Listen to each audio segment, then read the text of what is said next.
morning, or depending on when you're watching this, good afternoon, good evening, or good night. My name's Ross, and as always told, out of Voice of Radio. So today, we need to take a little bit of a look at that Pokemon Online Global Championships, POG 2020, as it is otherwise known.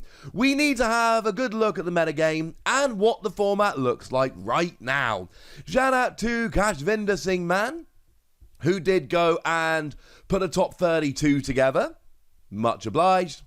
And to just Atlas Collectibles POG themselves, who gave a top 8 image and, ran the entire tournament. So we start off with top 32 then. The one thing that jumps out massively for me here, Pikachu and ZEROM. Pikachu and ZEROM was the most represented of all of the decks in top 32. There were 9 of them in top 32. No other deck had more than 5 appearances. And this is a deck that going into the weekend, stop me if you've heard this one before, people didn't think it was going to be as good. Now, of course, I've already told you that Pikachu and ZEROM ended up taking down the entire tournament, and it's the same thing it's always been. You've got the combination of Thunder Mountain, Prism Star, and Tapu Koko to get turn 1 attacks off. You've got Pikachu and ZEROM that does 150 while accelerating free energy, or does 200 to the active plus 170 to the bench.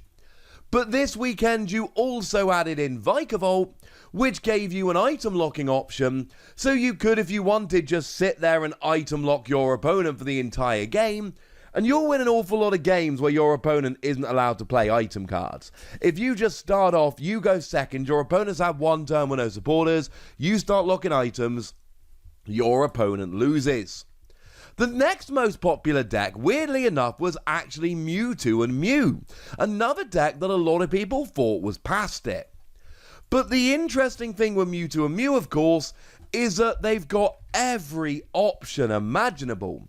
Because it's got that ability that lets it use the attack of any Pokemon EX or GX either on your bench or in your discard pile, you can just go nuts.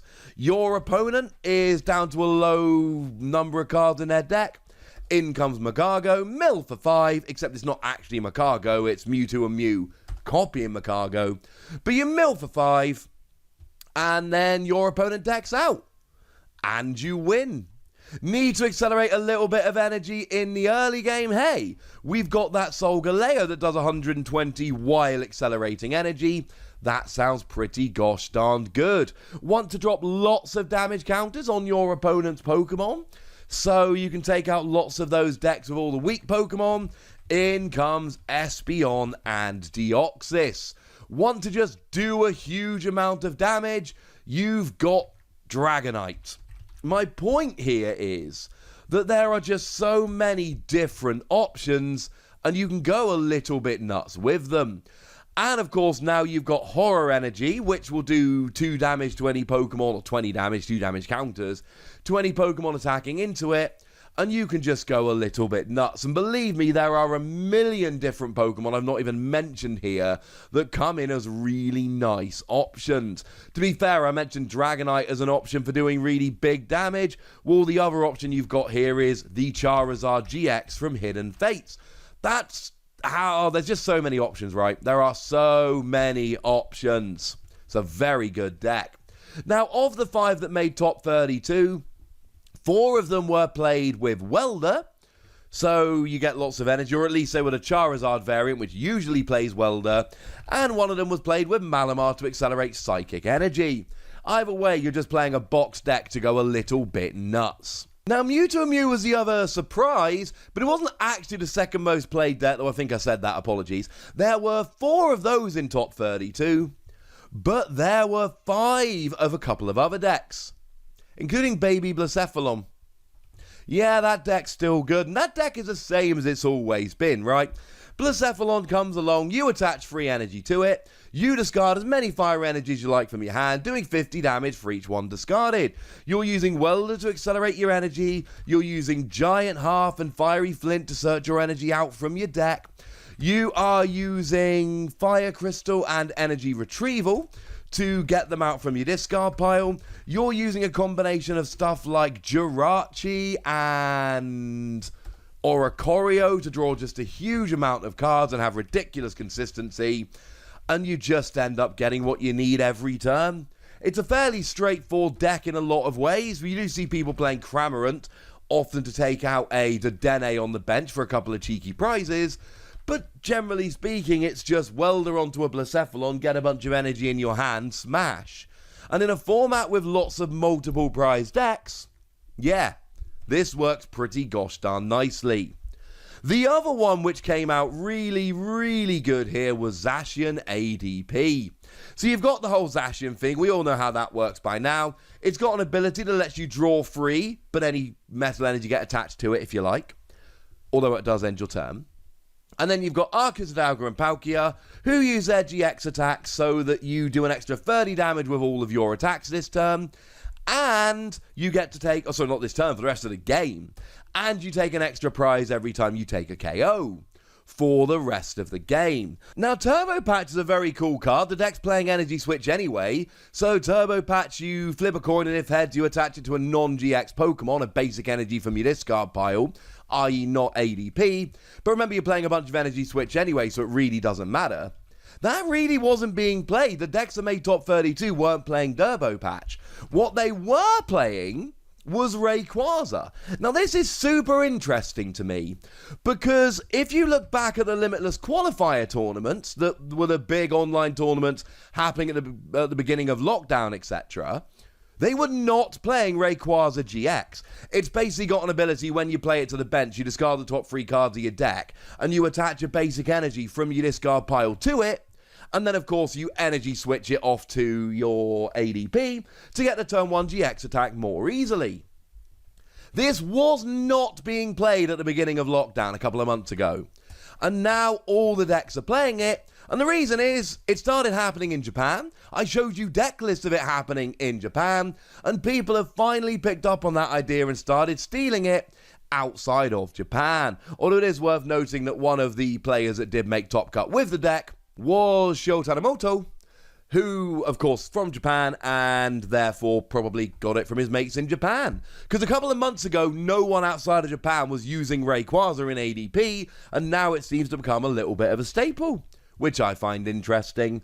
It's weird that before this tournament, we were all asking, I was at least, the best way to play ZACIAN. We've gone back to ZACIAN ADP. That is how we want to play it. Outside of that, there really were just 4 top decks. We had 9 Pikachu, we had 5 Blacephalon, we had 5 ZACIAN ADP, and we had 4 Mewtwo and Mew. And after that, it was just lots of couple here, couple there. Of course, the big hype decks coming into the weekend really did not end up being all that great. We saw that there were 2 copies of Eternatus. Eternatus is that new one that can have 8 bench Pokemon as long as you only play Darkness, and then does 270 if you've got a full bench of Darkness Pokemon.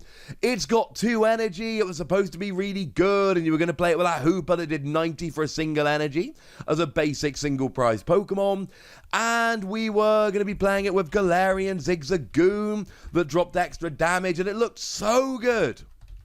And it did have 2 copies in top 32, but that is not the hype we saw for it. Still fared better than Centiskorch. Centiskorch had 1 copy in top 32. Centiskorch is the one, now obviously using Welder to accelerate energy. Centiskorch for 2 energy minimum does 40 damage base, plus 40 more for each fire energy on it. And then if you did any damage, you got to attach a fire energy from your discard pile to this Pokemon.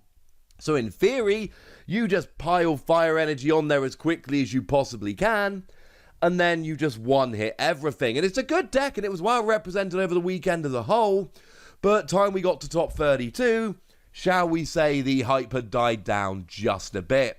1 copy in top 32. I mean, to put that into perspective, there was an Excadrill in top 32. And I'm a little bit sad it wasn't me, if I'm honest with you. And to be fair, Excadrill can trade nicely with Blacephalon, and it's hitting a weakness advantage against stuff like Eternatus and like Pikachu and ZEROM, etc.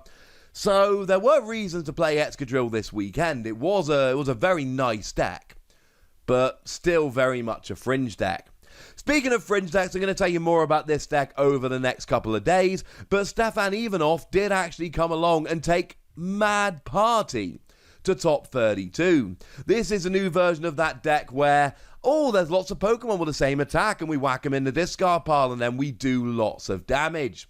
It's all built around Poltergeist that does 20 damage for each Pokemon with Mad Party in your discard pile, but it does have a built-in ability to discard a Mad Party person, or Pokemon, and then draw 2 cards. It was a fun little deck. People were not taking it that seriously before the weekend, but Stefan came and took a top 32 finish, although apparently came up against a MEWTWO and Mew playing Espeon and Deoxys with Horror Energy. And you can see how, with this tiny HP deck, that might unfortunately not go as well as you might have hoped. Never mind. We also did see a couple of finishes for what we call straight Vikavolt. Now, it's very difficult here because the Pikachu and Zekrom decks, the good ones nowadays, tend to play Vikavolt, and why would you not? I've already explained that it gives you a huge advantage. You know, the 2 top finishing Pikachu and Zekrom decks, the 2 that made top 8, both played 2 copies of Vikavolt and 2 copies of Pikachu and Zekrom. So yeah, they're Pikarom decks, but they're very much also Vikavolt decks as well. But the straight Vikavolt tends to go a little bit more aggressive in terms of playing stuff like Turbo Patch to try and make sure you definitely get that turn 1. It'll play 1 copy of Raichu and Alolan Raichu, which has got the option to paralyze your opponent, which can buy yourself a little bit of time if you need it. It's a cool deck, but it is that the lines between Vikavolt and Pikachu and Zekrom with Vikavolt do end up getting a little bit blurred here. It is very much worth saying. Although straight Vikavolt you can play Cape of Toughness because you're not worrying too much about GXs, so you can get that extra HP with Cape of Toughness that you cannot play in a Pikarom deck for fear of not having it to use on Pikarom, so you end up using Big Charm instead. And then we saw a couple finishes for Control/Mill. We got Control with Oranguru trying to stop you doing very much, and then Mill with Makago, which are aiming to just discard all of the cards in your deck, because if you cannot draw a card to begin your turn, you lose, which is generally not what you're aiming for. Not very well represented in top 32, but ended up looking a whole bunch better once we got to the top 8. Now, we're not going to spend too long on the top 8, because of course we've already talked about all of the decks, but if we have a look at the top 8, we ended up with 2 Pikachu and Zekrom, 1 Vikavolt, 1 Eternatus, 1 Zacian ADP, 1 Chinchino Control, 1 Makago Mill, and 1 MEWTWO and Mew with Welder. It is very much worth pointing out that, like I said, those Pikachu and Zekrom decks tend to play Vikavolt. So the line between Pikachu and Zekrom and Vikavolt, we explained it a little bit earlier, it is very much getting a little bit blurred here. So we did have a really varied top 8. 2 Pikarom, but outside of that, very varied. Moving over into top 4, we saw that Vikavolt was hanging on, Pikachu and Zekrom was hanging on, MEWTWO and Mew was hanging on, and Chinchino Mill was hanging on. And then we got down to the final between Chinchino Mill, played by Sandra Wojcik, and Isaiah Bradner's Pikachu and Zekrom deck. And I've already shown you that Pikachu and Zekrom ended up winning the whole thing. Shout out to PokerStats over on Twitter for those last 2 images. So, all in all, what do we learn from the Pokemon Online Global Championships? We learned that it is quite an open meta, but there are basically 4 decks that are above the rest. We learned that those new hype decks from Darkness Ablaze were nowhere near as good as we thought, and that people keep sounding the death knell for Pikachu and Zekrom way too early. And the funny thing is, even after the conclusion of this tournament, I've seen so many people going, well, you know, good run for Pikachu and Zekrom, nice that it won that last tournament, but come on, it's losing Electro Power and Thunder Mountain, there's no way it's going to survive post-rotation. Well, people have been saying that about Pikachu and Zekrom since Unbroken Bonds came out. That was where Reshiram and Charizard was going to end the reign of Pikachu and Zekrom, and look how that turned out. So I reckon for now, we hold off on any premature declarations that this deck is done, shall we? Because people keep trying to say it, and it keeps end up not being true. So there we go, ladies and gentlemen. Oh, and as a side note, Eternatus, Centiskorch, those kind of decks, they are going to come around with a vengeance in the future. Essentially, this was right as Darkness Ablaze became legal. We're not playing with optimal deck lists. People aren't practiced enough with the decks. These decks will get better and better as the format starts to mold itself. So there we go, ladies and gentlemen. But now it's over to you guys. Did you play in this tournament? What did you play? How did you do? Were you surprised by Pikachu and ZEROM and MEWTWO and Mew doing quite so well? Did you expect Eternatus and Centiskorch to be a bit better? Go nuts! Be nice! And then make sure you like this video, subscribe to this channel, follow me on Twitter at TheWassy, and Twitch for some live action at twitch.tv/PTCGRadio. If you want to support the channel, get some bonus podcasts and all that good stuff, head on over to patreon.com/PTCGRadio, where you can do exactly that. But by far the most important thing, as always, look after yourselves till next time, would ya? Thank you very much for watching. My name's Ross, and you've been watching PTCG Radio.